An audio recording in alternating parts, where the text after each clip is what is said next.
Weekly bestseller list. That's the magazine that covers the book industry. But on the New York Times bestseller list, Legends of Lies of Patriots, number 6. So how is that possible? According to the Nielsen organization, which tracks every book in America, Patriot sold 24,348 copies the week the Times put it at number 6. The number 1 book on the Times list, The Gene, sold just 9,781. A colossal difference. So we asked the editor of the New York Times, Dean Beckett, to appear this evening and explain his bestseller list, but he refused. That's too bad, because Mr. Beckett should know his list is not accurate. It's impossible for The Gene to have sold more copies than Legends and Lives of the Patriots. Impossible. Therefore, the New York Times bestseller list is not an honest barometer of book sales.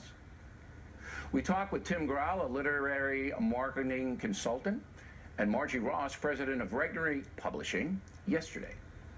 So, Ms. Ross, we begin with you. Regnery publishes a lot of conservative authors, and do you believe you're getting a fair shot from the New York Times? No, in a simple word, no. We don't. They play games all the time with many of our books and most of our most high-profile authors who've experienced the same thing you've experienced. Well, give me an example, though. Give me something solid. Okay. Terrific. We published a book with David Limbaugh a couple of years ago called Jesus on Trial. It outsold the next highest book by 50%, and they didn't even put it on the list. Meanwhile, they had Henry Kissinger's book on the list at number 4, which sold, as I say, 50% less. Than David Limbaugh's book. Than David Limbaugh's book. That week. Because they go week by week, Mr. Grau. They go week by week. And the New York Times list means a lot to publishing houses and authors. If you can make the list, that leads to more sales and more publicity. In your experience and what you've researched, Mr. Grau, is the fix in over there, or what are they doing?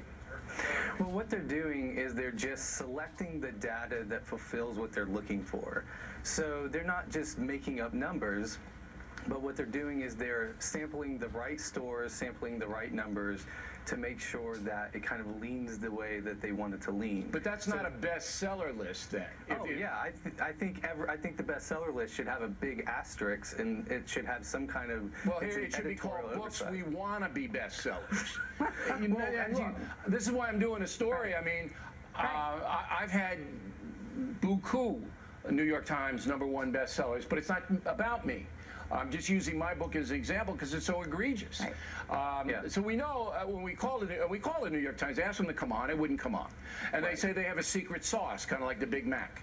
And they go to secret bookstores, but they won't tell us which ones. Because then they say, if we tell you, then everybody will go in there and blah, blah, blah. Do you buy that at all, Ms. Ross? Well, I buy that they have a secret sauce, and I buy that they don't want anyone to know because it will undermine their ability to control what's on the list.